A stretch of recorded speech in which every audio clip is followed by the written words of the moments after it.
आज के डिजिटल युग में इंटरनेट बच्चों और किशोरों द्वारा उपयोग किया जाने वाला सबसे लोकप्रिय माध्यम बन चुका है। बच्चों के लिए कंप्यूटर का उपयोग करना उतना ही सामान्य है जितना कि अपने पसंदीदा खिलौने के साथ खेलना।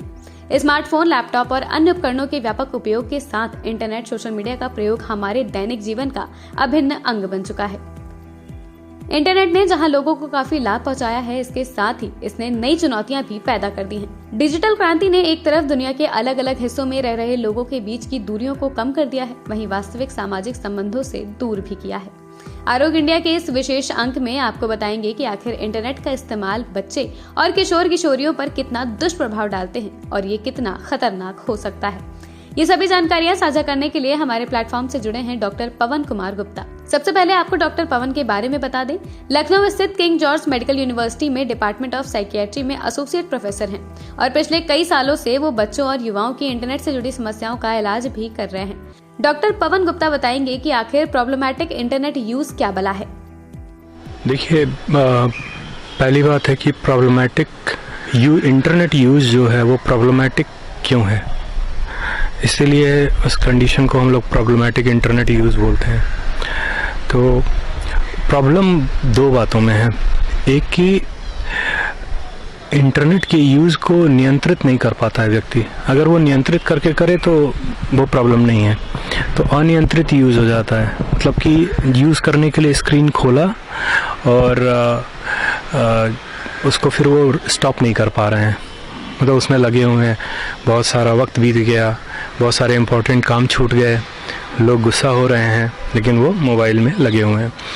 तो ये होता है अनियंत्रित यूज़।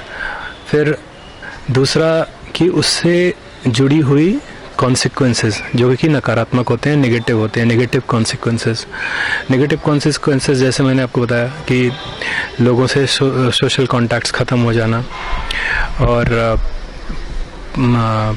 इम्पॉर्टेंट काम में डिक्लाइन होना, उसकी परफॉर्मेंस में डिक्लाइन होना। अगर परफॉर्मेंस बढ़ रही होती तो फिर कोई प्रॉब्लम नहीं है, लेकिन परफॉर्मेंस डिक्लाइन हो रही है और समय बर्बाद हो रहा है। फिर उसके अलावा बहुत सारे साइकोलॉजिकल और बायोलॉजिकल हेल्थ कंडीशंस भी होती हैं, जैसे व्यक्ति के सिर में दर्द होना, आँखों में दर्द होना, नेक में पेन होना और रॉन्ग पोस्चर्स की वजह से, और बहुत सारे उस पर एडवर्टाइजमेंट्स आते हैं उससे एसोसिएटेड, जैसे increase food intake, frequently order कर लेना, ओबेसिटी की समस्या उससे बढ़ रही है, तमाम फिजिकल कंडीशंस उससे बढ़ रही हैं। मानसिक स्तर पर क्या प्रभाव डालता है अत्यधिक इंटरनेट यूज? व्यक्ति जब उस पर देखता है तो एक्चुअली व्यक्ति का माइंड कुछ नहीं कर रहा होता है, व्यक्ति का माइंड सिर्फ उसको एक पैसिव तरीके से देख रहा होता है। तो उसकी वजह से कुछ कॉग्निटिव डिक्लाइंस होते हैं। जैसे कि इंटरनेट पर तमाम चीज़ें ऐसी होती हैं जो बहुत ही प्लेजरेबल होती हैं। प्लेजरेबल का मतलब मैं ये कहना चाहूँगा कि उससे हमारे ब्रेन को बहुत रिवॉर्ड मिलता है। जैसे हमें हमारे लिए नॉर्मल रिवॉर्ड्स जो होते हैं, एक साधारण व्यक्ति जब आप टेक्नोलॉजी के साथ नहीं हैं या सपोज़ अपने परिवार के साथ हंस बोल रहे हैं, बात कर रहे हैं, या गार्डन में बच्चों के साथ खेल रहे हैं, या दोस्तों के साथ घूम रहे हैं, हंसी मजाक कर रहे हैं, उसमें भी हमें रिवॉर्ड मिलता है। लेकिन जब इंटरनेट यूज़ होता है तो इंटरनेट में वो रिवॉर्ड्स ईज़िली एक्सेसिबल होता है, व्यक्ति जब चाहता है तब उसको यूज़ कर लेता है और उसको उसके हिसाब से अवेलेबल होता है, तो वो ज़्यादा रिवॉर्डिंग होता है, उसमें रिवॉर्ड कई गुना बढ़ जाता है। फिर उसके अंदर जो कंटेंट देखते हैं, सेक्सुअल कंटेंट लोग देखते हैं, मनचाहे लोगों से बात करते हैं, अनजान लोगों से बात करते हैं, कुछ भी किसी भी तरीके से बात करते हैं, उसका भी लोगों को थ्रिल मिलता है। तो ये सब सारी चीज़ें बहुत ज़्यादा रिवॉर्डिंग होती हैं। तो इसकी वजह से व्यक्ति को बाहरी जो नॉर्मल जो रियल वर्ल्ड है उसमें रिवॉर्ड्स कम महसूस होता है। जब उसको बड़ी लत लग गई या बड़ी चीज़ों की आदत लग गई तो उसे फिर वो साधारण चीज़ें बेकार और बोरिंग लगने लगती हैं। तो ये प्रभाव पड़ता है हमारे दिमाग पे। ऐसे लोग होते हैं प्रॉब्लमैटिक इंटरनेट यूज के शिकार। लोगों को प्रॉब्लमैटिक इंटरनेट यूज़ होता है, उन लोगों में कैसे कैसे लक्षण मिलते हैं। वो लोग जल्दी घबरा जाते हैं, जल्दी उदास हो जाते हैं, जल्दी बोर हो जाते हैं, वो कंसंट्रेट नहीं कर पाते, वो अपने भावनाओं को नियंत्रित भी नहीं कर पाते। जैसे कि बहुत जल्दी चिड़चिड़े हो जाएंगे, बहुत ज़्यादा अधीर हो जाएंगे, धैर्य की कमी हो जाती है और उनके अंदर हर वक्त मोबाइल को देखने की एक वो लगी इच्छा बनी रहती है। थोड़ी देर भी अगर उनके पास से मोबाइल हट जाए या इंटरनेट हट जाए तो उनके एक फोमो होने लगता है, फियर ऑफ मिसिंग आउट होने लगता है। तो ये जो चीज़ें हैं, इस तरह के सिम्टम्स कुछ और बीमारियों में भी पाए जाते हैं, जैसे ADHD हो गया। ADHD मतलब कि attention deficit hyper activity disorder, और डिप्रेसिव डिसऑर्डर्स और एंजाइटी डिसऑर्डर्स। तो ये तीनों डिसऑर्डर्स में ऐसे लक्षण मिलते हैं।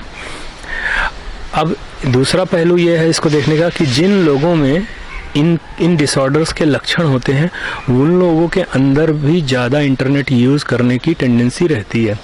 जैसे कि अगर किसी को बायोलॉजिकल टेंडेंसी है या किसी उसकी सोशल स्थितियों की वजह से या मानसिक स्थितियों की वजह से अगर किसी में माइनर सब क्लिनिकल लेवल पे अगर डिप्रेसिव डिसऑर्डर या क्लिनिकल लेवल पे डिप्रेसिव डिसऑर्डर है, या उनको attention deficit hyper activity disorder है या एंजाइटी डिसऑर्डर है, तो ऐसे लोगों का इंटरनेट यूज़ का रिस्क बढ़ जाता है। KGMU लखनऊ ने की है बड़ी पहल। इन्हीं समस्याओं के बढ़ते मरीजों को देखते हुए KGMU डिपार्टमेंट ऑफ साइकियाट्री ने problematic use of technology clinic की शुरुआत की है।